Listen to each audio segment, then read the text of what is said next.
Gawa tayo ngayon ng buko pandan jelly. Ito mga guys yung ingredients.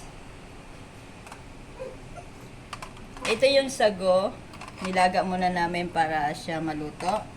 Haluan natin ng cheese. Tapos buko pandan flavor. Tapos nestle cream.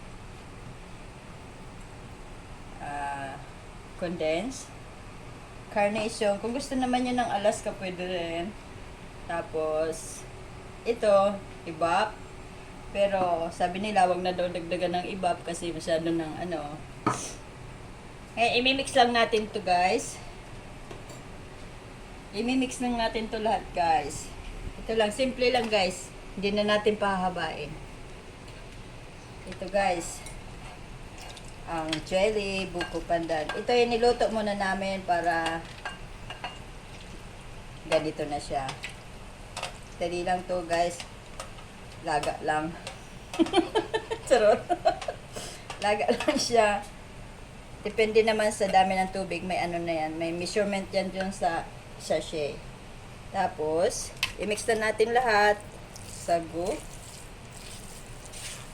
Dapat naka-drain yung ano yung sago bago nyo ihalo. Walang tubig siya. Tapos cheese.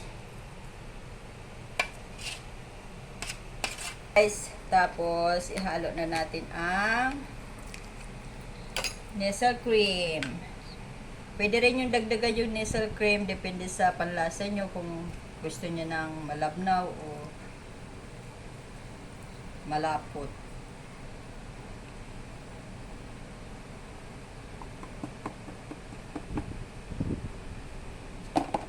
Pero pwede pa to, may ano pa lamang pa. Tapos, ito yung condensed guys. Halo natin. I-mix lang natin. Parang konti yung lagayan ko. Ayan. I-mix na lang natin.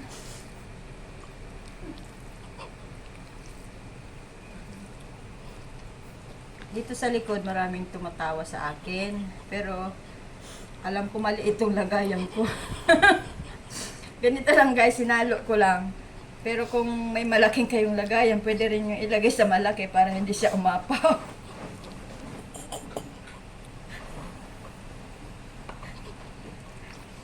Ganito lang. Kung gusto nyo may kulay, pwede nyo haluan ng may kulay. Ito yung favorite ng aming mga kapinsanan dito sa Hong Kong. I-mix lang natin guys hanggang mag-ano sila. Magsama-sama. Tapos pwede nyo tikman.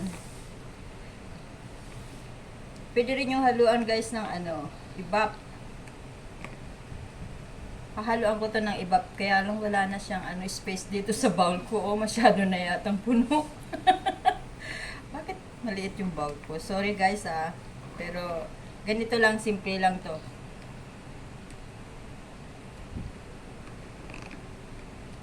Halo lang siya, halo guys.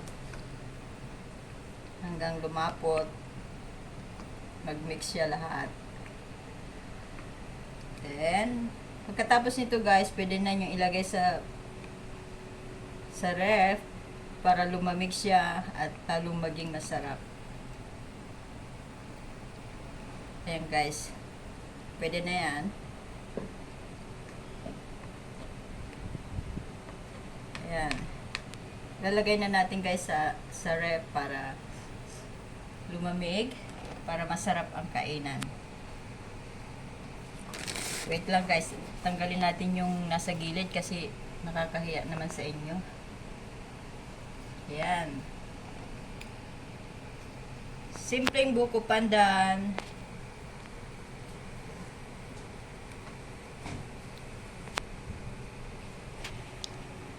Ayan guys. Pwede na natin ilagay sa ref. After 50 minutes or 20 minutes, kunin na nyo at kainin. Thank you for watching guys. Subscribe to my channel.